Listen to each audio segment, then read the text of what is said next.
Bienvenue dans cette nouvelle vidéo de Lexical Info. Burkina /MBSR2, l'union de l'armée pour arrêter les coups d'État et gagner la guerre. N'oubliez pas de vous abonner juste en bas de cette vidéo.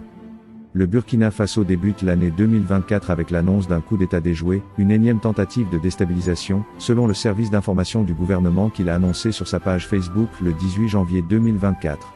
Auparavant, des personnes avaient été enlevées sans que les autorités politiques et judiciaires ne communiquent sur ces faits. Par contre, sur les réseaux sociaux, des révélations sont faites des audios diffusés. Cette nouvelle du coup d'État déjoué et tout ce qui tourne autour attriste les Burkinabés. En 2022, nous avons eu 2 coups d'État en 8 mois. Et si le gouvernement nous annonce par le titre de son communiqué qu'un très grand nombre de tentatives de coups d'État ont échoué et que celle-ci intervient après sans que son rang ne soit connu, nous sommes vraiment peinés de cet état de fait. Le pays est en pleine guerre pour la reconquête du territoire que les groupes terroristes nous disputent. Le MBSR 1 et 2 sont intervenus sur la scène politique pour résoudre ce problème, mais force est de constater que beaucoup de défis se posent encore au MBSR 2 qui est actuellement au pouvoir avant la réalisation de cette mission première qui est le retour de la paix. Parmi les solutions à ce problème, une introspection de l'armée n'est-elle pas nécessaire à la réussite de sa mission de protéger l'intégrité du territoire ?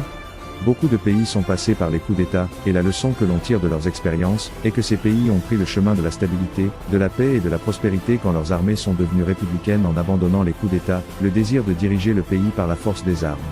Peut-on faire ce rêve pour notre pays et à quelles conditions ?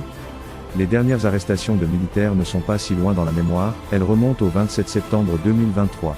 4 officiers, dont certains dirigeaient des unités d'élite, avaient été arrêtés pour avoir fomenté un putsch. Nous n'avons rien appris de l'évolution judiciaire de ce dossier que cette nouvelle d'un nouveau coup d'État parle d'un réseau de plusieurs militaires en fonction, militaires radiés et des civils dont l'objectif aurait été de s'attaquer aux institutions de la République. Quand est-ce que cela cessera ? Sommes-nous condamnés à l'éternel recommencement ? Les coups d'État ne sont pas de la seule responsabilité de l'armée. J'ai entamé cette réflexion sur la nécessité de mettre fin aux coups d'État. Je voudrais ajouter quelques éléments pour la solution en me basant sur un appel qu'a fait l'administrateur civil et brillant analyste, expert en stratégie territoriale. Merci pour votre aimable attention et n'oubliez pas d'activer la cloche de notification pour recevoir les prochaines informations. Merci.